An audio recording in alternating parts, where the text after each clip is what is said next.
a speed mentoring kind of event, and people kept, every time we say the time is up, they kept saying, oh, but I wasn't talking to her, can't I just keep talking to her, do I have to move? So we knew she was gonna be awesome, so thank you, Denise. Thank you. Thank you. Good evening, everyone. Good evening, everyone. Hi, John People's Energy. Thank you very much. So as was stated, my name is Janice Mackey. I'm the co-founder and executive director of YASLA, which stands for Young Aspiring Americans for Social and Political Activism, or YASLA for short. I'm also a mom, a wife, and as was stated, a PhD candidate in the higher ed program. I come from grandparents who worked in business, education, and the social work sector. I come from parents who grew up in Park Hill, 5 Points neighborhood. Parents who graduated from East and George Washington High School. My parents were also educators with young men who've been in the juvenile justice system to youth and adults seeking wisdom as well. My parents had me after high school. My mom was 19, my dad was 23. My parents worked to provide any and everything that they could for my sister and I grew up primarily in Aurora and went to a private school up through 4th grade and then transitioned to public school in 5th grade. While I didn't have the language of justice, I did unfortunately have some problematic ideas about my fellow Black and brown peers. I asked questions rooted in racism and bootstraps rhetoric, thinking, why didn't they do their homework? Why didn't they read like I did? That neoliberal mindset quickly shifted once I became homeless due to a housing justice issue my parents faced with the property owners. I was in 6th grade. We lived in motels, hotels, the car, and eventually the Samaritan House downtown, in a small room with organized and synchronized lunch and dinner times. It was in these moments that I quickly took off the odor of individualism and put on the ethos of collectivism. I desired to make a difference and be in solidarity with Black and brown youth impacted by varying injustices from various systems. I wanted to be the next Johnny Cochran. So I may be showing my age a bit, but some of y'all older folks know who he is. He was a super dope attorney that I aspired to be. I wanted to be the female version. So I went through middle school, tracked into college prep classes, and then was detracked in high school. I only had 1.5 AP classes, one being Spanish, hablo español. While I was not a first-gen college student, since my grandparents went to college, here at DU in fact, there was a generational gap in navigating the college process. My parents ensured I had the foundation to go to college, but I was bored out of my mind in high school. I was a 2.8 19 ACT student. I slipped through the cracks. I was not deemed gifted or truant. I was just there, just getting by. Senior year, when it came time to think about college, I sought out my counselor. Excited about being called down to his office, he asked me if I was planning to go to college. Super excited, I said yes and asked if he could help me. He told me there was a filing cabinet in the corner of the room and to go figure it out. Ineptive guidance from the school system, I didn't know what a major was once I graduated from high school. So I landed in a college advising session and was encouraged to pursue a major in criminology and political science. Day in and day out, I navigated racism from my peers who made assumptions about my background because of my Blackness. I endured racial battle fatigue because of my daily endeavor to prove to my peers and my professors that I was worthy of a college education, as was my fellow community members. However, while fighting in the classroom, I was being tokenized in campaign spaces where I was asked yet again, where are my fellow Black peers in politics? Here I was again with another individualistic neoliberal moment, and I would answer, yeah, where are they? I have no clue. Digesting the smog of individualism yet again, I willingly accepted being the token Black youth and often youth of color in these campaign spaces. Well, that shifted once I became pregnant my junior year, and folks in the classroom thought I would drop out, and folks in campaign spaces were like, that's not cute, good luck with that.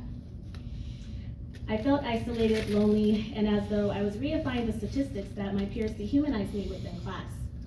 But I honed into my faith and my statement from my dad. He was like, niece, people have been having babies for centuries, like you're gonna be fine. With my dad's voice and reminder that people have been having babies forever, I graduated early. But that came with a daily fight. I finished my coursework early, even though I didn't register for classes the entire quarter. My professors continuously asked me, why are you not on my roster? I can't find you. I told them I was working on my financial aid. I would go to varying offices, lobbied my fellow students, and even had an article written about my lack of financial aid, even though I completed all of my coursework. I had finally met with an academic advisor who told me that we simply needed to move my courses to a different term to be eligible for financial aid. So while I was relieved and exhausted, I was excited to tell my family the day before graduation that I would walk across the stage the next day. Needing to care for our firstborn, I became a bilingual counselor and case manager for foster youth and immediately fell in love with the promise and hope of youth energy. I remained in the education sector. I lobbied for education funding, brought youth who dropped out of school back into the education system, so much so that I was able to open and sustain the opening of a second school to support youth who had dropped out, but was constantly met with systems, processes, and ceilings that reminded me of my schooling experiences. I was working in environments where folks were comfortable with working on behalf of Black and brown students, but were not comfortable with Black and brown leadership. I was becoming physically, emotionally, and mentally drained from constantly having to remind folks that Black and brown leadership matters.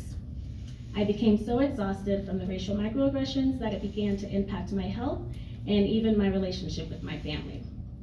I was not being the parent or the wife that I desired to be. I was in a dark place where my joy was incessantly taken and diminished. My amazing husband was supportive of me transitioning out of the nonprofit sector to go to grad school and to really hone in on the birthing process of my own nonprofit, which was birthed in a psychology class in college. I knew that I needed to take on the innovation of creating a space for Black and brown youth to demonstrate their intellectual prowess in civic spaces. With this in mind, I decided at 25 years old to create an organization, of which was named YASPA, Young Aspiring Americans for Social and Political Activism. Mind you, I created this organization when all of our children were 4 years and under. My husband and I were broke, straight up. And this was also after the economic downfall. And my husband was a finance advisor, and so he was in the process of beginning his own business as well. I was going to trainings, right, where people were telling me, if you don't have money, then you shouldn't be in business. I was also told that I should get seed funding from my friends and family, which of course does not take race, class, or gender into consideration. However, regardless of all of this, I had my joy, liberation, and tenacity in motion. Nonetheless, I remained steadfast to my faith, optimism, and pride in the village that YASPA would be sustainable and impactful. I was so committed that I didn't pay myself for the first 4 years of doing this work and thought that I would give up. Remembering my racialized experiences as youth and Black professional in the nonprofit sector, and that folks of color need a sacred space to work and heal, helped me maintain my persistence with my vision.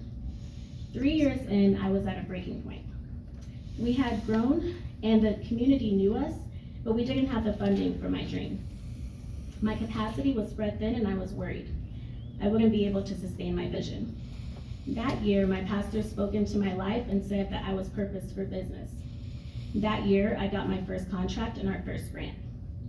We went from working with 6 youth in the library twice a week to now offering classes, youth council, summer programs, and scholarships, and experiencing policy wins in multiple districts.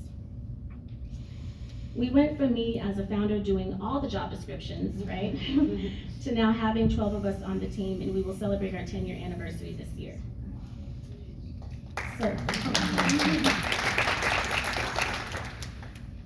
So in closing, don't let anyone tell you not to dream.